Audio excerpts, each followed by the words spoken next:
ఎందుకన్నా ఈరోజు ఇంత బహిరంగంగా ఇక్కడ ధర్నాకు ఎందుకు దిగవలసి వచ్చింది? యావత్తు హిందూ సమాజం ఎందుకు ఇక్కడ రావాల్సి వచ్చింది? ఈరోజు విశ్వ హిందూ పరిషత్ మరి భారతీయ జనతా పార్టీ ఆధ్వర్యంలో బంగ్లాదేశ్లో ఏదైతే హిందువుల మీద దాడులు జరుగుతున్నా వాటికి సంఘీభావాన్ని ప్రకటించడం కోసం ఇంత పెద్ద ఇక్కడ కార్యక్రమం చేయడం జరిగింది. బంగ్లాదేశ్ ఉన్నటువంటి ప్రధానమంత్రి గారికి వారు శాంతి నోబెల్ బహుమతి తీసుకున్నారు. కానీ దానికి అర్థమైందో వారికి తెలుసో తెలియదో కానీ ఈరోజు వారి యొక్క దేశంలో తాత్కాలిక ప్రధానిగా ఉండి హిందువులను ఊచకోతకు వస్తుంటే వాళ్ళ ఇండ్లు ధ్వంసం చేస్తుంటే ఎక్కడ కూడా వారిని అరికట్టకుండా అదేవిధంగా మన కిసాన్ సంస్థ ఉన్నటువంటి ఆ యొక్క గురువు గారిని కూడా అక్రమంగా తీసుకుపోయి జైలు వేయడం జరిగింది. కాబట్టి మాది ఒకటే మేము డిమాండ్ చేస్తున్నాము, ప్రపంచంలో హిందూ జనాభా 35% ఉంది. 35% అంటే ప్రపంచ జనాభాలో 35-40% హిందువులు కలుసుకుంటే ఏమవుతారు? మరి అక్కడ చేసినట్టు హిందువుల మీద దాడి చేసినట్టు మేము చేస్తే ఎవరు కూడా ఉండలేరు. కాబట్టి సామరస్యంగా అక్కడ ఉన్న హిందువులకు వారి యొక్క హక్కులను కాపాడాలని చెప్పేసి వెంటనే దాడులను ఆపాలని చెప్పేసి అది భారత ప్రభుత్వాన్ని తెలియజేస్తున్నాం. మరి అదేవిధంగా ఇక్కడ మాట్లాడుతున్న ముస్లిం పెద్దలు ఎవరైతే ఉన్నారో వారు కూడా ఆ యొక్క దేశంతో అసదుద్దీన్ ఓవైసీ గారు మాటకి ఇలా మాట్లాడతారు కదా, మరి యొక్క భారతీయుల మీద అక్కడ భారతీయులు కదా హిందువుల మీద దాడి జరిగితే వారు ఎందుకు మాట్లాడతలేదని చెప్పేసి ఇలా ఓవైసీ గారిని అడుగుతున్నాం. కాబట్టి అందరం కూడా హిందువులు ఏకమైపోయి అందరూ ఒక్కదాటి మీద నడిచి ఖచ్చితంగా బంగ్లాదేశ్కు బుద్ధి చెప్పే విధంగా ఈ ధర్నా కార్యక్రమం అన్ని చేయాలని చెప్పేసి సంఘీభావం తెలపాలని చెప్పేసి వారికి రక్షణ కల్పించాలని చెప్పేసి ఆ యొక్క బంగ్లాదేశ్ ప్రభుత్వాన్ని డిమాండ్ చేస్తుంది. అంటే ఇప్పటి వరకు బంగ్లాదేశ్ లో ఎన్ని గుళ్ళు ధ్వంసం చేశారు? ఎంత హిందూ గురువు పెద్దల మీద ఎంతమంది దాడి జరిగినాయి? దాదాపు రోజు కోట అవుతుంది. ఇంత అని చెప్పలేని పరిస్థితి ప్రతి రోజు జరుగుతుంది. మనం టీవీలలో మనం చూస్తుంటే చాలా బాధాకరమైన పరిస్థితులు కలుగుతున్నాయి. ఇప్పుడు ఎందుకంటే ఈ దుర్మార్గులు ఎవడైనా కానీ హిందూ దేవాలయం మీద హిందువుల మీద దాడి చేస్తుంది తప్ప కానీ ఓ చర్చి మీదనో మసీదు మీదనో ఎవరు చేయట్లేదు.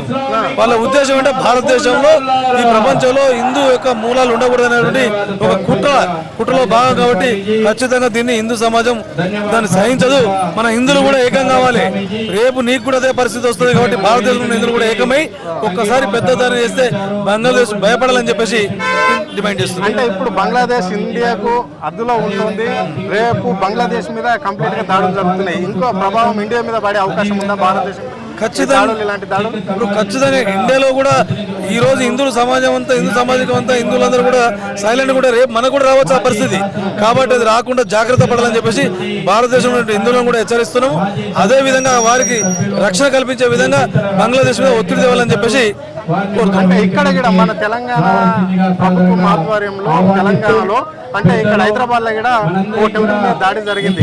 దాన్ని పోలీసులు పట్టుకున్నామని చెప్పారు. ఆయన పిచ్చివాడు అంటున్నాడు. దీన్ని ఎట్లా చూడొచ్చు మరి?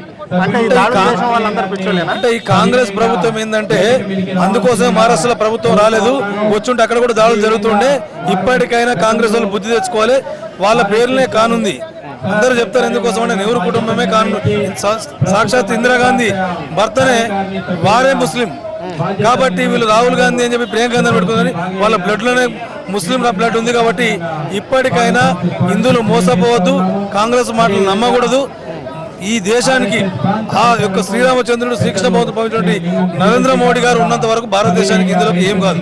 అంటే ఇప్పుడు కాంగ్రెస్ పార్టీ అధికారంలోకి వచ్చి 1 year అవుతుంది అన్న. రేపు 7వ తారీఖు నాడు వస్తే అంటే ఎట్లా ఉందన్న ఈ 1 year పాలన ఈ రాష్ట్రంలో? ఏమీ లేదు. కాంగ్రెస్ ప్రభుత్వం మొట్టమొదటిసారిగా ఇన్ని సంవత్సరాల్లో ఎప్పుడు కూడా పలచబడినంతగా కాంగ్రెస్ ప్రభుత్వం పలచబడింది. ఇచ్చిన హామీలు ఒక్కడు కూడా నెరవేర్చలేదు. 6 గ్యారంటీలు అన్నారు, ఒక ఉచిత బస్ తప్ప అది కూడా కొట్లాట పంచాయతీలు. కాబట్టి ఏ హామీలు ఇవ్వలేదు. నెక్స్ట్ స్థానిక సంస్థల్లో వారందరికీ కూడా బుద్ధి చెప్పడానికి ప్రజలు సిద్ధంగా ఉన్నారు. రైతు బంధు రాలేదు, పెన్షన్ రాలేదు, తులం బంగారం రాలేదు. తులం బంగారం దేవుడు ఎరగా, కానీ కళ్యాణ లక్ష్మి ఇప్పటివరకు దిక్కులేదు. రైతులకు భరోసా అన్నాడు, రైతు భరోసా 1 రూపాయి ఇవ్వలేదు. రుణమాఫీ 2 లక్షలు అన్నాడు, 18,000 కోట్లు వేసాడు. ఆనాడు ఆ గవర్నమెంట్ లో రైతు బంధు కింద 14,000 కోట్లు ఇచ్చేది. అదే రైతు బంధు ఆపేసి 4,000 కోట్లు కలిపి ప్రభుత్వం ఈ యొక్క ప్రభుత్వం జనాలను మోసం చేస్తుంది, చూస్తే మనయిస్తుంది. అంటే ఇప్పుడు తుమ్మల నాగేశ్వరరావు అంటున్నాడు, వ్యవసాయ శాఖకి సంబంధించిన మంత్రి, అంటే రైతులు ఇక్కడ రైతు భరోసా రైతు బంధు పైసలు ఎవరు అడుగుతలేరు, రైతులు బోనస్ అడుగుతున్నారు అని అంటున్నాడు. అది ఎంతవరకు కరెక్ట్? ఒక్కసారి రైతుల దగ్గరికి వస్తే తుమ్మల నాగేశ్వరరావు కరెక్ట్ తెలుస్తుంది. ప్రజల్లోకి వచ్చి వరి పొలాలు కోసగాను, చేన్లు కోసగాను, రైతులు కళ్ళల కాను, వడ్లు పెట్టే కాను ఈ మాట చెప్పంటే ఆ యొక్క మంత్రి గారిని ఉరికించి కూడా కొడతారు.